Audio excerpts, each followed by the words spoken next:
The first skirmishes of the season have been wreathed in angst and speculation, and 3 days before the start of the Australian Open, the tournament organisers are waiting nervously for unequivocal confirmation that any or each of Stan Wawrinka, Novak Djokovic or Rafael Nadal will play. The Swiss, in the same quarter as Djokovic and the same half as Roger Federer, could be a 6,040 chance. The Serb is perhaps 8,020, and the Spaniard is moving cautiously towards the starting line on the other side of the draw. Talk swept Melbourne Park on Friday that Wawrinka, who has not played since having 2 operations on his left knee in the summer and pulled out of an exhibition match this week, is considering joining the pre-tournament casualties, Murray and Kei Nishikori, as a reluctant spectator. The 2014 champion was not spotted on site on a rainy day, cancelling a training hit, and he is said to be delaying a decision until the last minute.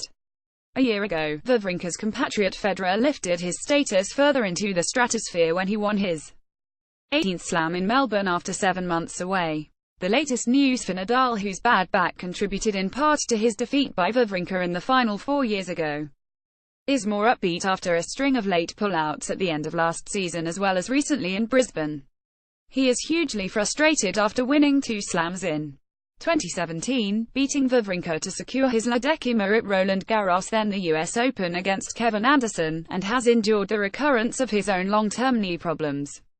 Nadal was afforded the privilege of a practice match on Margaret Court Arena on Friday against Dominic Thiem. They shared a set apiece.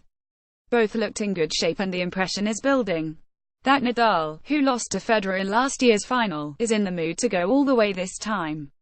But this is not an era of any certainty. Djokovic, reaching for a record 7th Australian Open title but inactive since his early, pained exit from Wimbledon 6 months ago, has oozed contentment since arriving fresh but untested.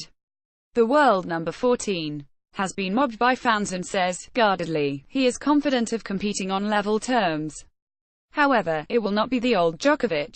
The 30-year-old rubber man of tennis has radically changed his service action, shortening his backswing and his ball toss to ease the pressure on the right elbow that laid him low last summer. Whether the revamped swing holds up under pressure even he probably does not know. A late withdrawal by any or all of them would disturb the draw even more, as Murray's did at Flushing Meadows last September, giving chances to lucky losers, eyeing the bulletins as anxiously as the tournament director, Craig Tiley. As for absent friends, the sight of Murray walking home from dinner through the streets of Melbourne with family and team members less than a week after gambling on a career-changing hip operation was at least encouraging for the former world number 1. He said shortly after going under the knife at St Vincent's Hospital last week to repair his chronically painful right hip, he probably would stay in Australia for the duration of the tournament but may not be on site to watch any play. Much shopping for his wife and daughters back home beckons, perhaps, or a lot of TV in his hotel bedroom. The operation was a success.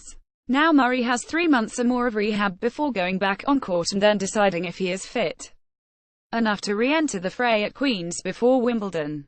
At some point in 2018 they may all share space in a tournament again.